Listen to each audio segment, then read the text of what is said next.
해마다 연말이면 사자성어를 대학 교수들이나 또는 기업인들 또는 정치인들이 많이 올리게 됩니다.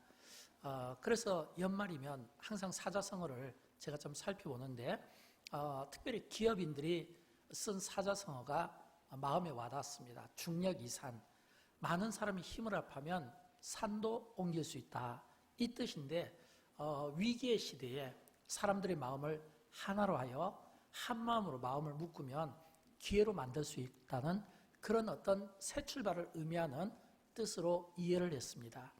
그런데 보니까 기독교에서도 사자성어를 하나 만들었더라고요.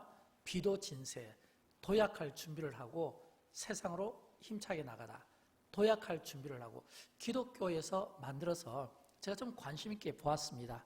이런 뜻이 담겨져 있더라고요. 모든 성도들이 성령으로 충만하여 하나님이 기뻐 받으시는 예배를 이렇게 찬양과 예배와 기도를 드리면 하나님께서 빛 가운데서 이렇게 새로운 길을 열어주신다, 이런 어떤 의미의 뜻으로 제가 이해하고 있습니다. 사랑하는 여러분, 지금 우리가 살아가고 있는 이 시대는 분명 위기의 때인 것은 맞는 것 같습니다. 그러나 위기이기 때문에 우리가 아무것도 않고 손을 놓고 있는다면 어떻게 되겠습니까? 그러면 그 위기가 절망으로 바뀌지 않겠어요? 위기의 때일수록 성경과 역사를 보면 항상 믿음의 사람들은, 깨어있는 교회는, 준비된 성도들은, 준비된 교회는 오히려 그 위기의 때에 더 힘을 내었던 것을 우리가 볼 수 있어야 됩니다. 위기의 때일수록 교회가 더 힘을 내어서 예배가 진정한 예배가 될 수 있도록, 찬송도 진정한 찬송이 될 수 있도록, 기도도 뜨거운 기도가 될 수 있도록, 성령 충만한 기도가 될 수 있도록 우리가 더 힘을 내야 되지 않겠습니까? 그래서 하나님의 마음이 있는 곳에, 하나님의 시선이 있는 곳에, 그곳에 영광교회 우리 성도들이 세움받았으면 좋겠고요. 또 우리가 하는 일을 하나님께서 기뻐 받으셨으면 좋겠어요. 그래서 우리가 하는 일을 기뻐 받으셔서 우리를 세상의 그 중심 가운데 놓고 우리를 일할 수 있도록 하나님께서 길을 열어주셨으면 좋겠어요. 저는 그런 의미에서 이제 한 해를 마감하고 또 새해를 출발하면서 위기를 오히려 기회로 만드는 이런 희망의 한 해를 삼고 싶은 마음으로 오늘 설교 말씀을 준비해 보았습니다.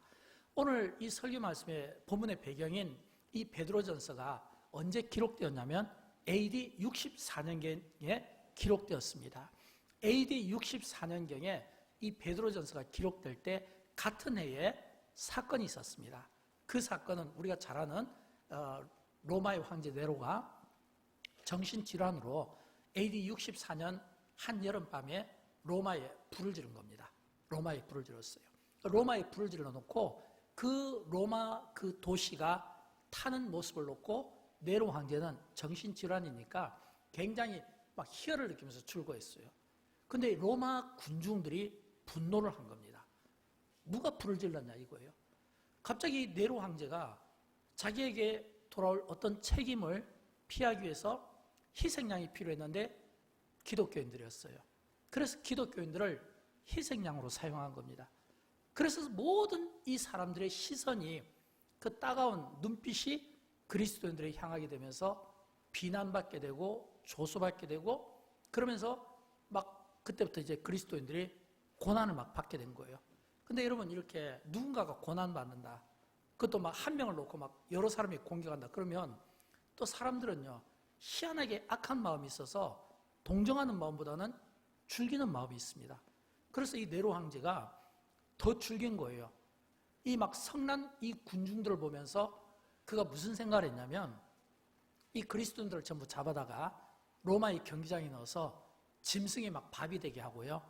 또 예수 그리스도께서 십자가에서 매어 달려 돌아가신 것처럼 나무 십자가를 만들어 놓고 그리스도인들을 붙잡아다가 십자가에 막 이렇게 매어 달리고 막 거꾸로 달리게 하는, 그러면서 막 희열을 느끼게 하고 로마 군중들의 막 분노를 막 이제 그리스도인들이 막 풀게 된 겁니다. 그러면 그리스도인들은 어떻게 되겠습니까? 지금 죽게 되었잖아요. 끔찍한, 예상하지 못했던 그 한 정신 이상한 그 황제의 그 실수가 전부 다 오해로 그리스도인들이 되니까 그리스도인들이 어떻게 할 방법이 없는 거예요. 그래서 그들은 막 야반도주를 할 수밖에 없는 거예요. 근데 나중에 막 그리스도인들이 자꾸 도망을 하니까 이제 도망을 못하도록 이 군인들이 막 추격을 하게 되는 거예요. 그래서 미처 도망가지 못한 사람들은 어디로 갔냐면 막 땅굴 같은데, 막 이런데 막 흙 밑에 산 이런데 막 들어가가지고 동굴 같은 거 만들어 놓고, 그것도 막 어려운 사람들은 무덤 밑에다가 막 동굴을 만들어서 무덤을 지붕 삼아서 그렇게 공동체 생활하면서 막 고난을 받던 바로 그때였습니다. 그런데 그렇게 고난받던 AD 64년경에 그 그리스도인들에게 가장 존경받았던 지도자 중에 한 사람이 누구냐면 사도 베드로였어요. 베드로 사도가 그 당시에 상당히 존경받던 지도자였습니다. 그래서 이 베드로 사도가 이 베드로전서 1장을 기록하면서 고난받는 그 시대에 그리스도인들에게 편지를 쓴 거예요. 편지를 썼는데 그 편지가 오늘 우리가 읽었던 본문 내용이거든요. 처음 시작을 어떻게 하냐면 하나님을 찬송합시다 이렇게 쓴 거예요. 하나님을 찬송합시다. 여러분 한번 우리가 이성적으로 한번 생각해 볼까요? 지금 고난받는데 그 고난도 뭐 그냥 내가 조금 아파서 어디가 좀 부러지거나 상처난 이런 고난이 아니라 이 로마 사람들에게 붙잡히면요 분풀이로 맞아 죽을 수도 있는 상황이고, 아니면 경기장에 끌려가서 짐승에게 죽임을 당할 수 있는 끔찍한 고난입니다. 그런데 그런 고난 가운데 하나님을 찬송합시다 라고 하면 그들이 찬송할 수 있겠냐라고 하는 겁니다. 그 고난 가운데 찬송하자고 하면 찬송이 쉽게 나오겠습니까? 그런데 베드로 사도는 편지를 통해서 여러분 하나님을 찬송합시다, 우리의 아버지가 되시는 하나님을 찬송합시다, 그러면서 그 찬송을 해야 되는 이유를 이렇게 이야기하는 거예요. 우리에게는 산 소망이 있기 때문입니다. 이렇게 이야기를 하는 거예요. 오늘 보면 3절 말씀이 바로 그 말씀이거든요. 자, 우리 그런 배경에서 우리 한번 읽어보도록 할까요? 우리 주 예수 그리스도의 아버지 하나님을 찬송하리로다.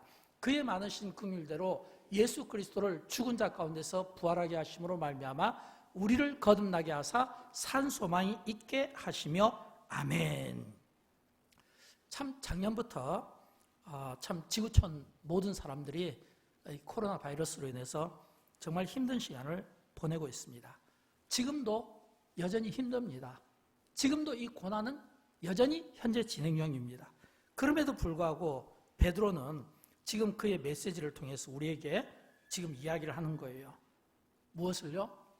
그리스도로 말미암아 우리가 산 소망을 가지십시다. 이 이야기는 희망을 가지십시다. 왜냐하면 이 소망을 받고 이야기하면 희망이거든요. 그러면 우리는 또 한번 질문을 하고 싶은 거예요. 도대체 베드로가 그렇게 존경받는, 우리가 존경하는 지도자 사도가 왜 지금 이 고난의 때에 하나님을 찬송하자고 하면서 우리에게 있는 이 소망, 이 희망을 붙잡고 이 희망의 끈을 놓지 말라는 이 이야기를 왜 지금 하고 있을까라고 하는 것에 대해서 질문할 수 있지 않습니까? 그런데 오늘 본문에 보면 우리는 그 이유를 발견하게 됩니다. 왜냐하면 오늘 본문에 보면 우리가 희망을 가지고 살아야 되는 세 가지 이유를 사도 베드로가 그 고난받던 1세기 그리스도인들에게 들려주고 있기 때문입니다. 또 동시에 이 말씀은 오늘 우리 시대를 살아가는 우리 그리스도인들에게도 중요한 교훈이 되었으면 좋겠어요. 세 가지인데, 첫째는 그들이 희망을 갖자고 이야기한 것은 우리가 부활신앙을 가졌기 때문이다. 부활신앙을 가진 자들이기 때문이다. 지금 이 이야기를 하고 싶어 하는 겁니다. 사랑하는 여러분, 예수님께서 3년의 공생애를 사실 때 얼마나 많은 제자들이, 얼마나 많은 군중들이 예수님을 따라다녔습니까? 예수님을 따라다녔던 자들은 하나같이 예수님의 말씀을 통하여 은혜를 받은 자들이고, 오병이어 기적사건을 경험한 자들이고, 질병이 해결되며 귀신들이 쫓아나가는 사건들을 본 자들입니다. 이 이야기를 받고 이야기하면 지금 예수님을 따라다녔던 제자들과 그 무리는 완전히 예수님께 그 은혜로 완전 몰입된 자들이에요. 이거예요. 3년 동안 얼마나 그들이 하나님의 말씀을, 주옥과 같은 말씀을 들었겠습니까? 예수님은 공생의 기간 중에 특별히 제자들에게 자주 하신 말씀이 있어요. 그건 뭐냐면 내가 이 세상에 온 목적, 십자가에서 죽기 위함이었다는 거예요. 또 내가 십자가에서 죽지만 사흘 만에 부활한다는 부활의 말씀이었습니다. 그렇다면 제자들은 예수님의 이 말씀을 얼마나 들었겠습니까? 귀가 따갑게 듣지 않았겠습니까? 근데 우리 인간에게는 망각의 은사라는 게 있어요. 망각의 은사. 저는 이런 은사는 안 받는 게 좋다고 생각합니다. 그러나 있습니다. 이 망각의 은사라는 것은 들을 때는 좋았는데 은혜가 됐는데 돌아서면 잊어먹는 게 이게 망각의 은사거든요. 그렇게 수제자로 자처하고 예수님께 사랑받았던 제자들이 탁 예수님께서 원수들에게 붙잡혀서 십자가 처형당하는 그 길목으로 왔을 때요, 전부 다 예수님을 버리고 도망가지 않았습니까? 그 중에 한 사람이 이 베드로전서의 저자인 베드로 아닙니까? 3번이나 예수님을 부인하고 저주했던, 예수님께서 십자가 형틀을 지실 때 도망갔던 자 아닙니까? 그런데 그런 베드로가 어떻게 지금 로마의 네로 황제의 폭정 속에서 자기 한 몸도 가누기 힘든데, 그런 이 베드로가 어떻게 고난받는 그리스도인들에게 하나님을 찬송하십시다, 우리를 거듭나게 하사 우리에게 산 소망을 주신 주님을 우리에게 소망하며 희망을 가지십시다. 이 이야기는 희망을 버리면 안 됩니다. 희망을 가지십시다, 이 이야기예요. 이러면 어떻게 이 이야기를 할 수 있겠습니까? 답은 딱 하나예요. 부활하신 주님이 베드로를 만나주셨기 때문입니다. 부활의 주님이 베드로를 만나주셨기 때문이에요. 어떻게 만나주셨습니까? 이 베드로가 예수님을 떠나서 디베랴 바다에서 그 밤이 맞도록 고기를 잡고 있고 그 피곤할 때 부활의 주님이 베드로를 찾아와 주셨잖아요. 그리고 해변으로 이끌었잖아요. 그리고 그 해변에서 베드로에게 너 잡아온 생선 좀 갖고 와라. 조반을 만드시고 생선을 구워서 아침을 먹이시지 않았습니까? 그리고 예수님께서 베드로에게 하신 말씀이 있어요. 내가 나를 사랑하느냐? 3번 말씀이었어요. 이 이야기는 마치 새벽닭 울기 전에 그가 3번 예수님을 부인하고 저주했던 것처럼 3번 예수님이 질문할 때 이 베드로는 얼마나 찔림이 있었겠습니까? 그러나 예수님은 그 베드로가 찔림을 가지라고 이 이야기를 한 건 아닙니다. 오히려 베드로를 이해하기 위해서 동정 어린 눈빛으로 베드로야, 너 얼마나 두렵고 무서웠으면 도망갔겠니? 책망의 의미가 아니라 사랑의 의미였습니다. 사랑의 의미로 베드로야, 내가 너를 정말 사랑한다? 그러면서 내 양을 먹이라, 이 얘기예요. 여러분, 예수님께서 내 양을 먹이라 라고 말씀하실 때 이 말씀은 처음부터 예수님이 베드로를 만났을 때 하신 말씀을 똑같이 한 거예요. 처음 베드로를 만났을 때 예수님께서 주신 말씀은 너는 지금부터 사람을 낚는 어부가 돼야 된다, 이 말이에요. 사람을 낚는 어부가 된다. 이게 베드로에게 주신 미션이었어요. 근데 베드로는 망각의 은사가 있어서 잊고 살았던 거예요. 주님이 부활하셔서 다시 나타나셔서 동정 어린 사랑의 눈빛으로 내가 너의 연약함을 이해한다, 너의 두려움을 이해한다, 얼마나 두려웠으면 그랬겠니? 그러면서 내 양을 먹이라 라고 했을 때 이 베드로의 사명이 다시금 막 살아나지 않겠습니까?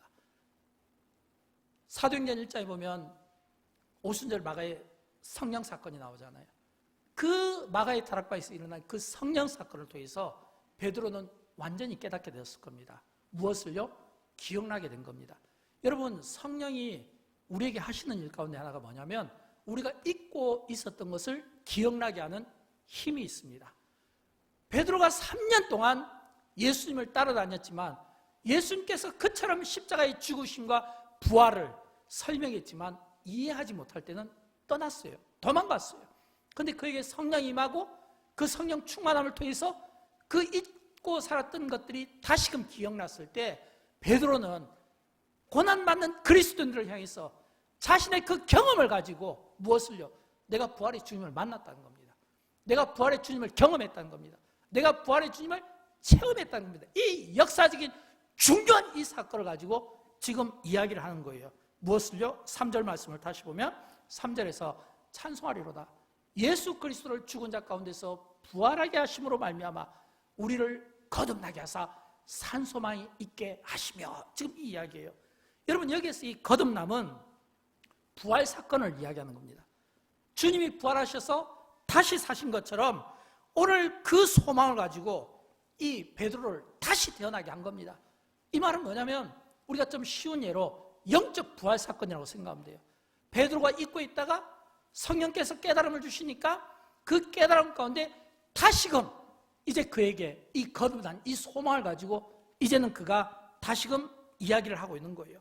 우리에게는 이런 소망이 있습니다. 그런 것처럼 오늘 우리에게도 우리가 하나님의 말씀을 얼마나 많이 듣습니까?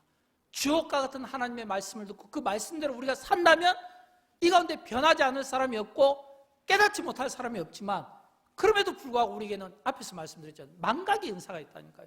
이 망각의 은사 때문에 우리는 주옥과 같은 하나님의 말씀을 듣고도 자꾸 이렇게 깜빡깜빡 잊어버리는 이런 습관이 또한 있는 겁니다. 저는 성령께서 우리에게 은혜를 주셔서 성령이 임함으로 베드로가 그가 다시금 부활을 경험했던 그 영적 부활 사건이, 그 거듭남의 그 사건이 그의 삶을 바꾸어 놨고, 그런 그 베드로를 통해서 고난받는 그 이스라엘 백성들에게, 이 그리스도인들에게 외쳤던 것처럼 저는 똑같이 그런 영적인 경험들이 우리에게 있었으면 좋겠어요. 성령께서 여러분에게 그런 영적인 경험들을 주시도록 큰 은혜를 베풀어 주시고 깨닫는 은혜가 여러분 모두에게 있게 되기를 주님의 이름으로 축원드립니다.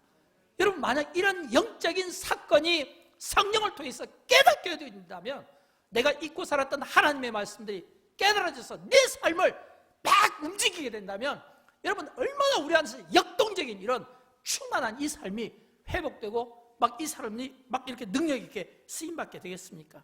우리가 아무리 어렵고 힘들고 주변을 둘러보면 우겨싸움을 당한 것 같고 숨을 쉴 수 없는 그런 그 상황 가운데 우리 있다 할지라도, 그럼에도 불구하고 우리에게 산 소망을 주시는 믿음으로 지금의 고난을 딛고 희망으로 새 출발하는 2022년 새해가 될 수 있기를 주님의 이름으로 축원드립니다.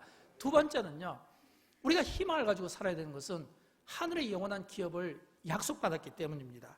여러분, 1세기 그리스도인들이 로마에서 쫓겨갈 때 그들이 가장 고통스러웠던 것은, 물론 죽지 않기 위해서, 고난받지 않기 위해서 그들이 쫓겨갔을 거 아니에요.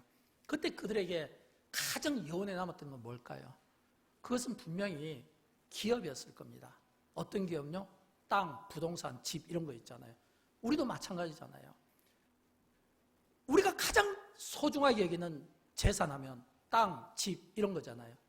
그러면 그 1세기 그리스도인들이 로마에서 쫓겨날 때, 이 쫓겨난다는 의미는 그들의 모든 땅을 포기한다는 의미예요.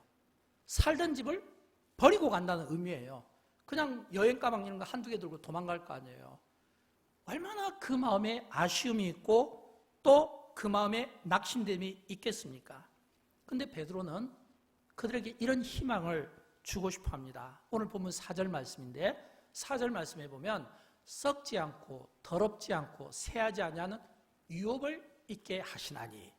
여러분, 우리가 그렇게 욕심내고 소중하게 여기는 땅, 집, 부동산 이런 것들은 다 썩고 더럽게 되고 그런 것들이에요. 베드로는 이런 것들에 욕심내지 말고 썩지 않고 더럽지 않고 새하지 아니하는 유업을 있게 하시나니. 이 유업을 다른 말로 바꾸면 이게 기업이라는 말입니다. 다른 말로 바꾸면 기업이라는 거예요. 곧 너희를 위하여 하늘에 간직하신 것이라. 성경에서 기업을 이야기할 때는 구약과 신약의 의미의 차이점을 둡니다. 구약에서는 기업을 이야기할 때 이스라엘 백성들에게 약속된 가나안 땅을 이야기하는 겁니다. 가나안 땅이 그들에게 있는 기업이었어요. 40년 광야 생활을 통해서 얻게 된 기업이었어요. 그러나 신약 시대에서 성경에서 기업을 이야기할 때는 우리가 조금 전에 읽었던 말씀처럼 우리를 위하여 하늘에 영원히 예비된 곳, 천국을 이야기하는 겁니다. 여러분, 이 천국은 누가 갈까요? 이 천국은 예수 그리스도의 십자가와 부활을 믿는 믿음을 가진 자들 위해서 준비된 곳, 예비된 곳, 천국인 것을 믿으시기 바랍니다. 베드로가 그 소망을 1세기 그리스도인들에게 주고 싶었던 겁니다. 또 뿐만 아니라 이 말씀은 말세에 이 하나님의 자녀들을 하나님의 능력으로 보호하신다는 그 약속의 말씀을 또한 우리에게 들려주고 싶어 합니다. 5절 말씀인데 우리 같이 한번 읽어보도록 할까요? 말세에, 너희는 말세에 나타내기로 예비하신 구원을 얻기 위하여 믿음으로 말미암아 하나님의 능력으로 보호하심을 받았느니라. 아멘. 여러분, 이 말씀은 하나님께서 친히 하나님의 능력으로 하나님의 자녀들을 보호해 주신다는 겁니다.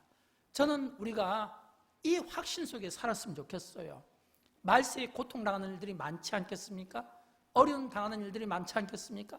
그러나 그 어려움 당할 때 우리가 기억해야 될 것은 하나님의 능력으로 하나님의 자녀들을 보호해 주신다고 하는, 확신이 우리에게 필요하다는 겁니다.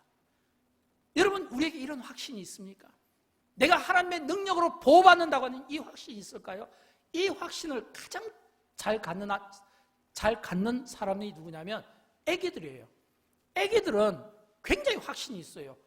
왜냐하면 여러분, 애기들은 그냥 아빠 엄마가 옆에 있으면 얼마나 확신이 강한지 몰라요. 이 아이들이 갖는 확신은 옆에 부모만 있으면 두려울 것이 없는 거예요. 무서울 것이 없는 거예요. 옆에 부모만 있으면 만지고 싶고 부수고 싶고 괴롭히고 싶고, 옆에 부모만 있으면 그 부모가 자기에게 확신이 되니까 그 아이에게 두려운 기색이 보이지 않는 거예요. 근데 우리는 다르잖아요. 우리는 우리가 책임져야 될 일이 있고 이끌어야 될 부분이 있고 걱정하고 염려해야 될 부분이 있고 생활이 있고, 부모들은 걱정 연심이 많잖아요. 아이들이 부모 때문에 확신을 갖는 것처럼 우리 한 사람 한 사람을 하나님이 보호하신데 하나님의 능력으로 하나님의 자녀들을 보호해 주신다는 거예요. 그 확신이 고난받는 그리스도인들에게 필요했던 것처럼 그 확신의 말씀을 붙잡고 그들이 그 고난을 믿음으로 딛고 헤쳐나갔던 것처럼 오늘 우리도 마찬가지예요. 그 고난 속에 딛고 헤쳐나갔던 그리스도인들처럼 우리 또한 하나님의 보호, 하나님의 능력으로 하나님의 자녀들이 보호받는다고 하는 이 확신 가운데 우리가 이 문제들을 헤쳐나갈 수 있어야 되겠다고 하는 겁니다. 하나님의 능력으로 우리가 보호받는다면 우리가 어떤 문제 때문에 힘들어할 필요가 있겠습니까? 또는 낙심될 필요가 있겠습니까? 또는 실패할 필요가 있겠습니까? 그것 때문에 스트레스 받거나 발버둥 칠 필요가 없는 거예요. 왜요? 하나님의 능력으로 하나님의 자녀들을 하나님이 보호하시기 때문이에요. 저는 여러분, 이 한 해가 다 가기 전에 이런 하나님의 능력으로 내가 하나님의 보호 속에 살아가는 하나님의 자녀다 라고 하는 이 확신 속에서 여러분의 두려움과 안에 있는 모든 고난들을 헤쳐나갈 수 있기를 주님의 이름으로 축원드립니다. 세 번째는 우리가 희망을 가지고 살아야 되는 것은 우리 그리스도인들에게는요, 세상을 바꿀 수 있는 능력을 가졌기 때문입니다. 우리 그리스도인들은 세상을 바꿀 수 있는 능력이 있어요. 여러분, 우리가 살아가면서 얼마나 힘듭니까? 우리가 힘들다는 것은 그만큼 기도 제목이 많다는 겁니다. 또 기도 제목이 많다는 것은 그만큼 우리에게는 기도의 시간이 필요하다는 겁니다. 저는 힘들 때마다 베드로전서 1장을 자주 묵상해 봅니다. 왜냐하면 베드로전서 1장은 마치 하나의 영화처럼 그 1세기 그리스도인들이 고난받을 때 그 상황을 너무 생생하게 영화의 필름처럼 우리에게 리얼하게 설명해 주고 있기 때문입니다. 베드로전서 1장 1절을 딱 보면 이렇게 시작하잖아요. 예수 그리스도의 사도 베드로는, 그 다음에 본도, 갈라디아, 갑바도기아, 아시아와 비두냐에 흩어진 나그네, 이렇게 돼 있거든요. 본도, 갈라디아, 갑바도기아, 아시아, 비두냐, 이런 거는 전부 이 로마 사람들을 피해서 그 주변에 흩어졌던, 살았던 그리스도인들의 삶이에요. 근데 그 그리스도인들을 지금 이 흩어진 도시를 이야기하면서 흩어진 나그네라는 이런 표현을 쓰는 겁니다. 흩어진 나그네. 여러분, 이 흩어진 나그네라는 이 표현이 그 당시에 고난받는 그리스도인 입장에서는 얼마나 서글프겠습니까? 로마의 그 화려한 문명과 그 도시 속에 땅이 있고 집이 있었는데 땅도 잃어버리고 집도 잃어버리고 삶의 터전을 다 빼앗겨버리고 지금은 흩어져서 나그네처럼 살아가는 그 비통함과 그 고난을 상상할 수 있겠습니까? 붙잡히면 짐승의 밥이 되기도 하고 사람들에게 비웃음을 나가기도 하고 웃음거리가 돼야 되는데 상상할 수 있겠냐 이거야. 그런 그 고난을 살았던 그 시대의 그 사람들, 그 고난을 우리가 상상할 수 있겠냐라고 하는 겁니다. 그러나 성경은 또 역설적으로 우리에게 이런 도전을 주고 싶어 합니다. 어떤 도전이냐면 성경을 보면 믿음의 사람들은 하나같이 고난이라는 그 풀무불을 연단을 통과했던 자라는 겁니다. 성경은 믿음의 사람 아브라함부터 시작해서 전부 그런 고난을 통과했던 사람이에요. 베드로가 지금 이야기하는 거예요. 1장 6절에서 우리 같이 한번 읽어보도록 할까요? 그러므로 너희가 이제 여러 가지 시험으로 말미암아 잠깐 근심하게 되지 않을 수 없으나 오히려 크게 기뻐하는도다. 그러므로 너희가 이제 여러 가지 시험으로 말미암아, 이 시험은 베드로도 당했던 시험이고 1세기 그리스도인들이 당했던 시험이고 그리고 그 이전에도 믿음의 사람들이 다 한 번씩 거쳤던 시험이에요.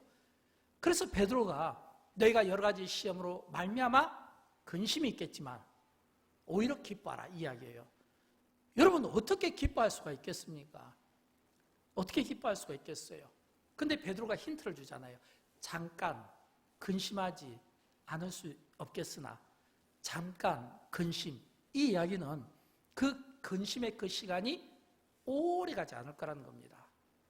또 베드로가 이렇게 이야기할 때는 그 역시 당했던 시험이기 때문입니다. 여러분 베드로가 이 이야기를 한다고 해서 베드로는 그냥 선비처럼 앉아서 책만 보고 기도만 했던 사람이라고 생각하면 안 되잖아요. 어떻게 보면 베드로는 그가 사도 가운데 가장 그의 삶에 굴곡이 심했고 간증이 많고 고난을 많이 받았던 사람, 불시험도 경험해봤던 베드로예요. 그런 베드로가 이야기하는 거예요. 베드로전서 4장 12절 보면 이런 말씀이 나오잖아요. 우리 같이 한번 읽어보도록 할까요? 사랑하는 자들아, 너희를 연단하려고 오는 불시험을 이상한 일 당하는 것 같이 이상히 여기지 말라라고 하는 겁니다. 이 이야기는요, 베드로도 경험했던 겁니다. 사랑하는 여러분, 살아가다 보면 우리에게 여러 시험이 있지 않겠습니까? 적어도 우리가 이 땅에서 사는 동안 이 땅은 우리가 믿음 생활을 잘하도록 내버려 두지를 않습니다.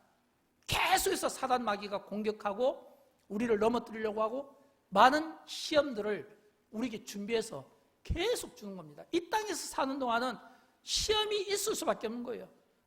우리를 연단하기 위한 시험이 있고 우리의 믿음을 키워주기 위한 시험이 있고 또는 우리가 잘못된 시험이 있고 있는 거예요. 이런 시험들을 이상하게 여기지 말라는 거예요. 불시험이라도 이상하게 여기지 말라는 거예요.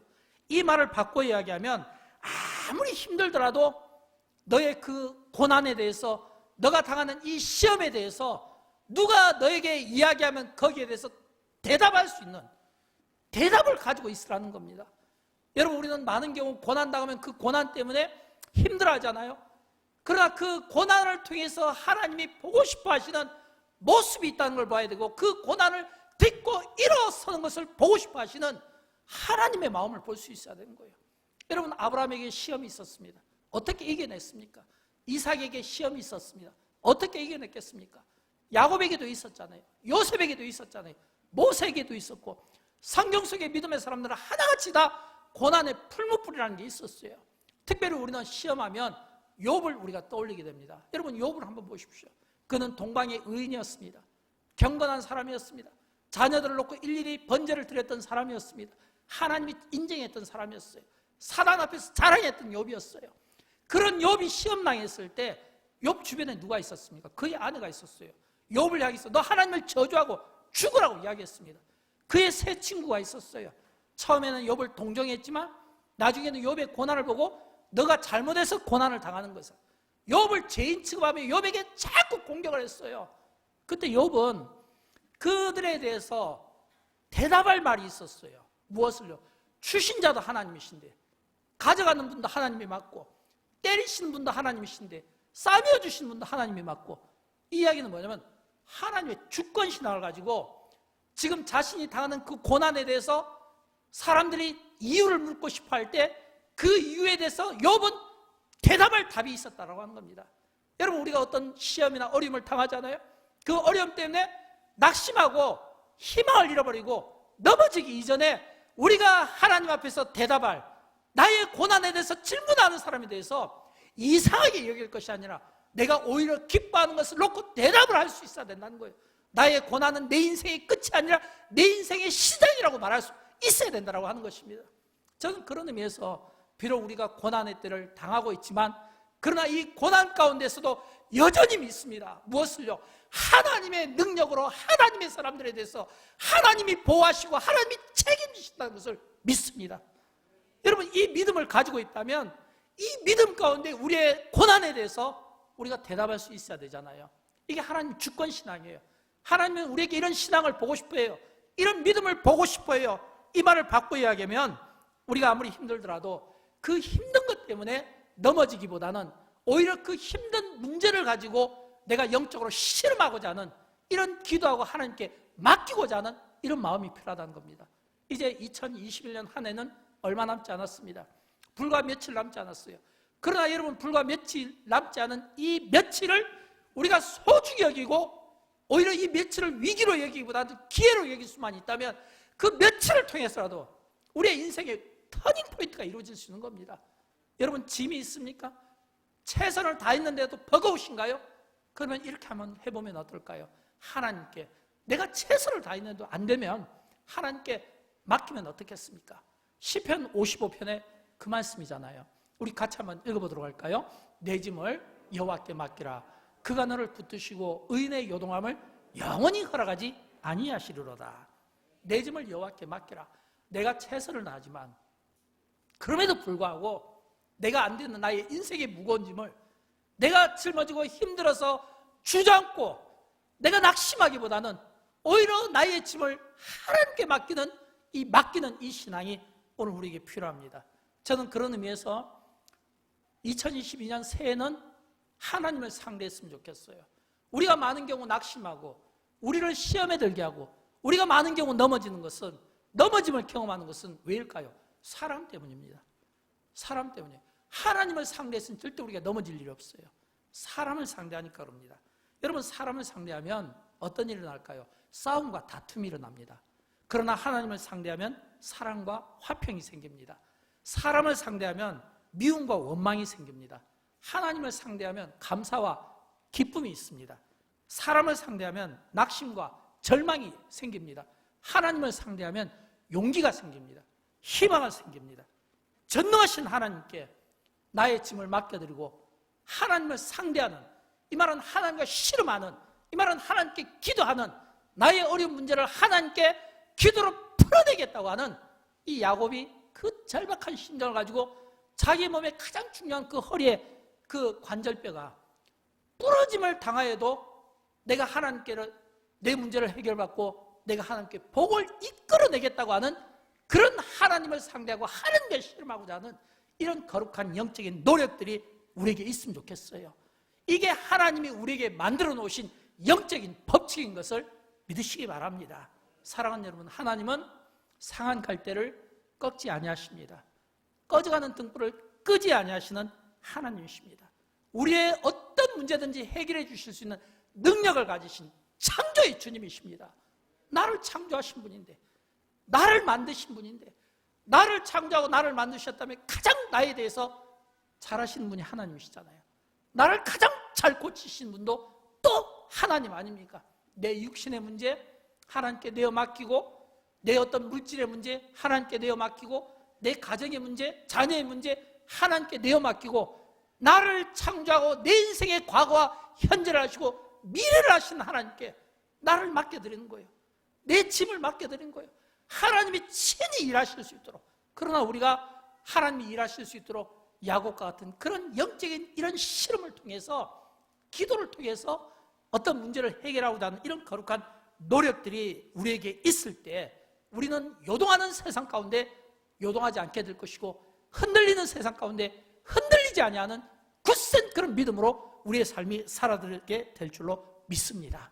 사랑하는 여러분, 이제 2021년 한 해가 얼마 남지 않았습니다. 시간으로 계산해도 진짜 얼마 남지 않은 거예요.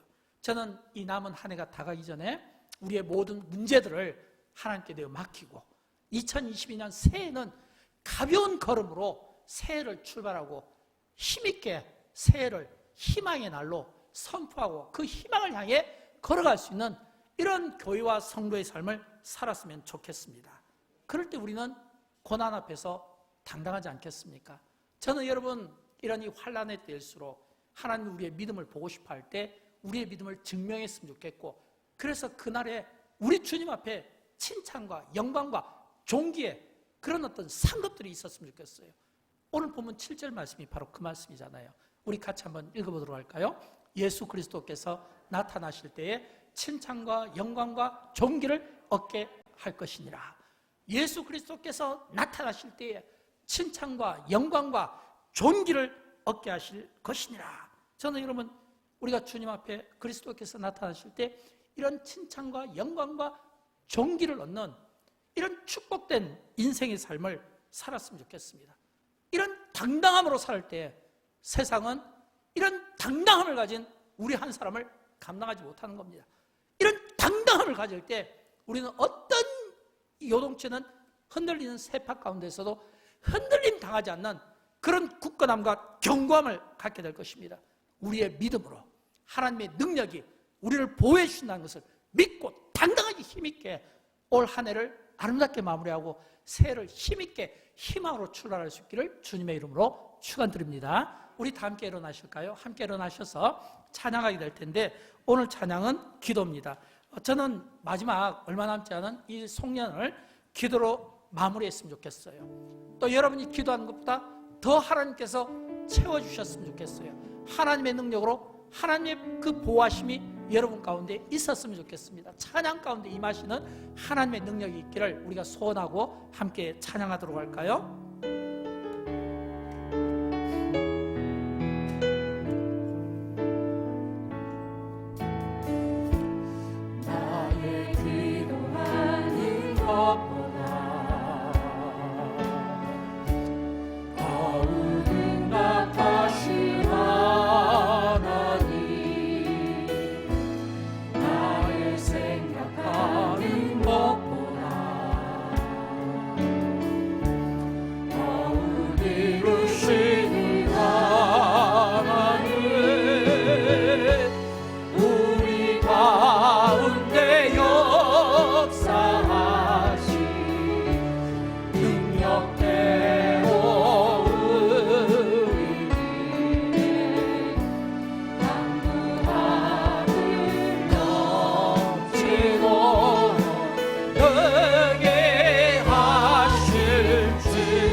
영광과 존귀 찬양과